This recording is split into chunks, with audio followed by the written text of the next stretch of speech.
कहते हैं, जिंदगी में कुछ कहानियां बस यूं ही लिखी जाती हैं, ना वो पूरी होती हैं, ना अधूरी लगती हैं, बस दिल के किसी शांत कोने में ठहर जाती हैं। आज मैं आपको ऐसी ही एक कहानी सुनाने जा रहा हूं, एक लड़की की। नाम था उसका अनाया। अनाया 26 साल की, लंबा कद, पतली काया और वही गेहुआ सी चमकती त्वचा। उसके बाल कंधों तक गिरते हुए हल्के हल्के लहराते। उसकी चाल में ऐसी कोमलता थी जैसे हवा भी उसे छूते हुए रुक जाए। जब वो मुस्कुराती तो लगता जैसे पुराना दुख भी उसके सामने शर्मा जाए। पर उसकी आंखें, उन गहरी बड़ी आंखों में हमेशा एक हल्की सी तड़प थी, कुछ खोजती हुई, कुछ खोती हुई। अनाया एक मल्टीनेशनल कंपनी में काम करती थी। जिंदगी सीधी थी, पर अकेली। और फिर एक दिन ऑफिस में आया अर्जुन मल्होत्रा। अर्जुन लगभग 32 साल का, सधा हुआ, बेहद शांत और चेहरे पर एक सुकून देने वाली मुस्कान। मीटिंग रूम में जब दोनों पहली बार आमने सामने आए, अनाया अपनी फाइलें ठीक कर रही थी। अर्जुन ने उसे देखा और अनाया के चेहरे पर जैसे एक हल्की सी लाली तैर गई। मीटिंग खत्म हुई, दोनों एक साथ बाहर निकले। अर्जुन की आवाज़ धीमी, आपका नाम? अनाया। अनाया। अर्जुन की मुस्कान फैल गई। खूबसूरत नाम है, आप पर बिल्कुल सूट करता है। बस उस एक वाक्य ने अनाया के दिल में एक नया दरवाज़ा खोल दिया। अगले कुछ हफ्तों में दोनों अक्सर देर तक ऑफिस में रुकते। अनाया को आदत थी बालों की एक लट को कान के पीछे करने की, और अर्जुन हर बार उसे ऐसे देखता जैसे उसकी सांस कुछ पलों को अटक गई हो। एक शाम बारिश शुरू हो गई। दोनों बैल्कनी में खड़े थे। अनाया का दुपट्टा उड़कर अर्जुन के कंधे पर जा गिरा। अर्जुन ने दुपट्टा पकड़ा और उसकी उंगलियां अनाया की उंगलियों को हल्के से छू गईं। दोनों की सांसें थोड़ी रुक गईं।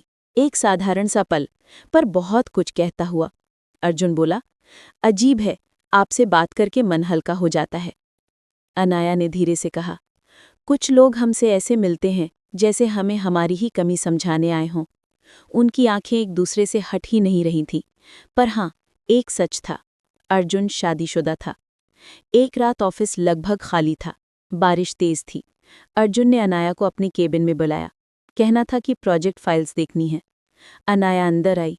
उसके बाल बारिश से थोड़े भीग गए थे। आस्तीनें गीली होकर उसकी कलाई से चिपक गई थी और चेहरे पर बारिश की हल्की ठंडक की चमक थी। अर्जुन की नज़र उस पर ठहर गई। अनाया ने पूछा, सब ठीक है? अर्जुन एक कदम आगे आया, पर इतना ही कि उनके बीच की दूरी बस खत्म होने लगी। कमरे में खामोशी थी, लेकिन दिलों में बहुत कुछ चल रहा था। अर्जुन ने उसके हाथों को हल्के से थामा। अनाया ने हाथ नहीं हटाया, बस नजरें झुका लीं। वो रात दोनों ने घंटों बातें की। खिड़की के पास खड़े होकर बारिश देखते रहे।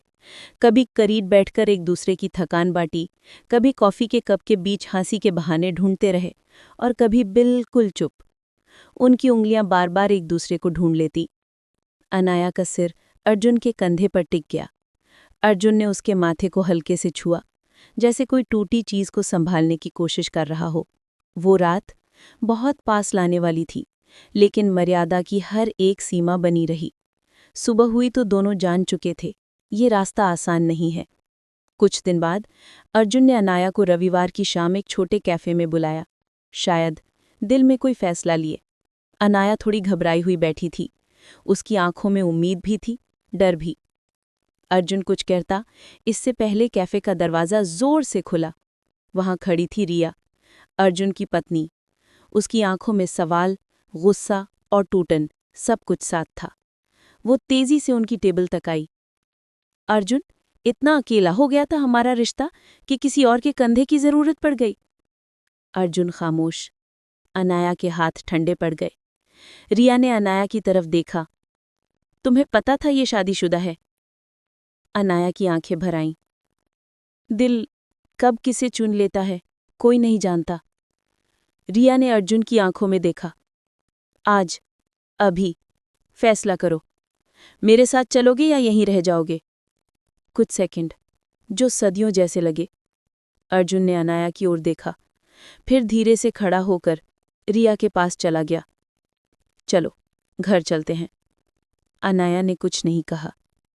सिर्फ उसकी आंखों ने एक टूटती कहानी को चुपचाप स्वीकार कर लिया। अर्जुन और रिया कैफे से बाहर निकल गए। अनाया वहीं बैठी रही। मोमबत्ती की लौ उसकी आंखों की तरह कांप रही थी। उसे समझ आ गया, हर मोहब्बत मुकम्मल नहीं होती। कुछ कहानियां बस दिल में रह जाती हैं, बहुत गहराई से, बहुत चुपचाप। अनाया उठी, खिड़की से बाहर देखा।